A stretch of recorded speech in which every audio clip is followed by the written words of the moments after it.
Yo creo que la creatividad es parte de uno, está con uno. O sea, desde que uno se levanta en la mañana, de cómo uno pone una mesa, de cómo cocina, de que se te ocurre combinar las cosas. Es como en todo.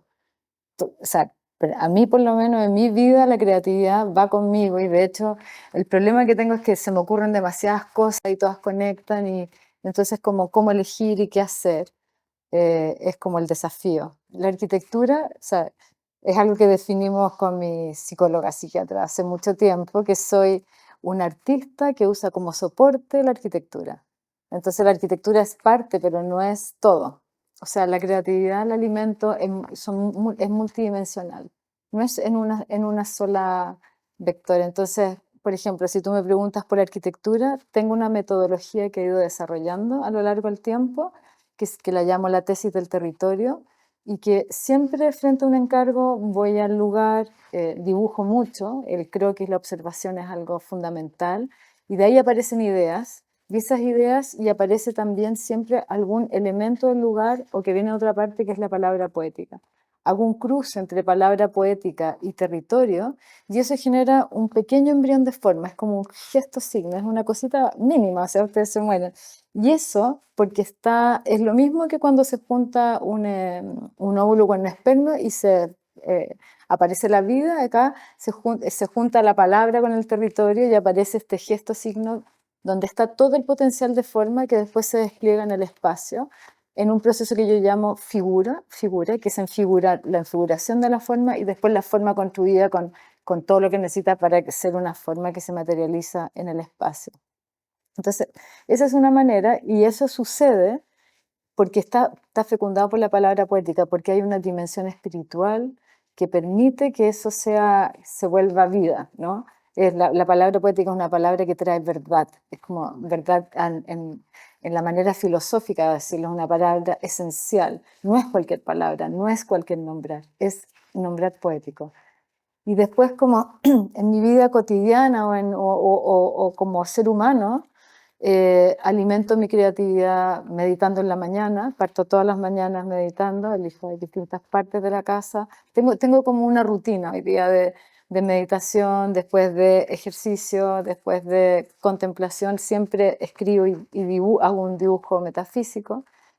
Y aparte de eso, todo me alimentan los libros, me alimenta una buena película, me alimenta una obra de teatro, me alimenta salir a caminar a la montaña, hago mucho outdoor también, la aventura, soy una aventurera empedernida, los viajes, los vínculos, los amigos, en todas partes está la creatividad. Todo alimenta la creatividad, todo va dando como, va conectando unas cosas con otras y uno construye después un relato. Como si yo pensara en qué me gustaría que alguien me hubiera dicho cuando estaba partiendo, como de tomar confianza, porque el artista tiene una visión que abre mundo, entonces no hay referentes. Entonces, si uno normalmente es bastante inseguro y con la autoestima media baja, necesita como confianza. Entonces, si yo pudiera volver atrás o si yo le quiero recomendar a una persona joven que está partiendo, que por favor confíe en sus ideas más locas, las más salvajes, que no le tenga miedo a la cosa que es totalmente fuera de la norma, fuera de la regla, porque es eso donde está lo que se quiere manifestar en cada tiempo, ¿no? El poeta Arthur Rimbaud decía que el poeta tenía que volverse el vidente y ser el vidente para realmente abrir el trozo desconocido que le toca a cada generación abrir en su época, porque eso va generando, ¿no es cierto?, la evolución humana. Y entonces hacerse evidente es atreverse a correr el riesgo de estar en ese lugar en el cual es muy incómodo, uno lo pasa pésimo porque está en el vacío y porque no hay referentes y porque da miedo estar ahí y es oscuro, pero finalmente ese es el lugar de la gran creación. Y cuando uno soporta ese momento de malestar, después aparece la belleza, la fuerza, el invento, lo que uno crea, y entonces todo eso también retribuye muchísimo al corazón.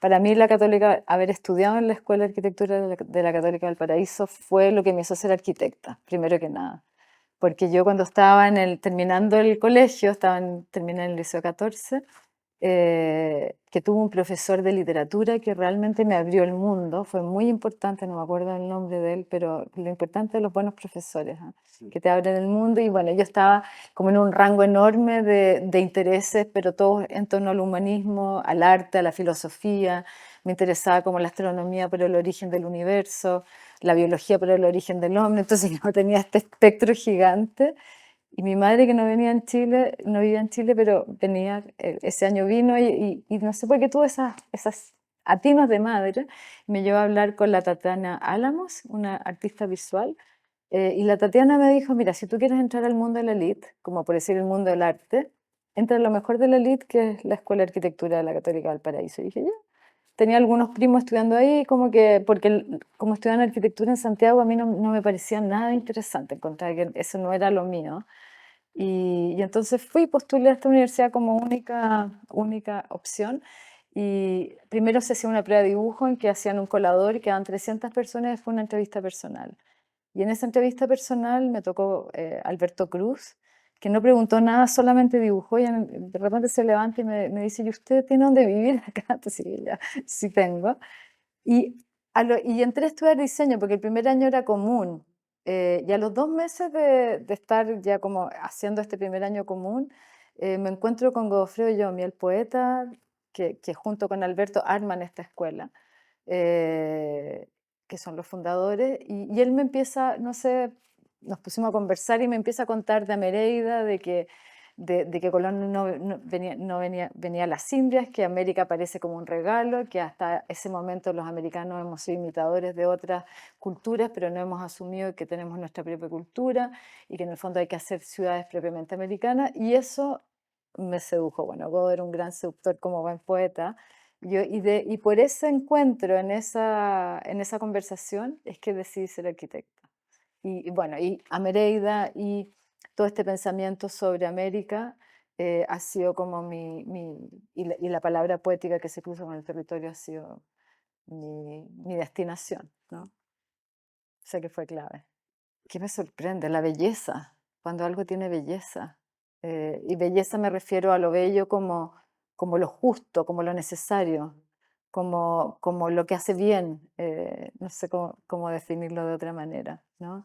Me sorprende, por ejemplo, el chapino con las hojitas que le crecieron, o sea, cómo la naturaleza lo conquista todo. Me sorprende la belleza de la naturaleza y las lecciones que hay ahí. Tengo mucha capacidad de observación, y por eso te lo comenté, ¿no? Cuando te fijaste en el choapí, ¿no? Pero igual también siento que todavía estoy distraída y que necesito, y creo que eso es parte como del trabajo espiritual que uno hace con uno mismo, ¿no es cierto? Entonces como que todavía no estoy completamente encajada en mi self, entonces estoy trabajando arduamente como para no estar tan distraída. Bueno, eso es lo que te da la plenitud y la felicidad. Uno cree que la felicidad está afuera y en realidad está dentro de uno. Tenemos todo para ser felices. Entonces, el trabajo es hacia adentro y a no responsabilizar al medio, al entorno y todo lo demás, que bueno, uno va de afuera hacia adentro, eh, para poder realmente estar en un estado de bienestar.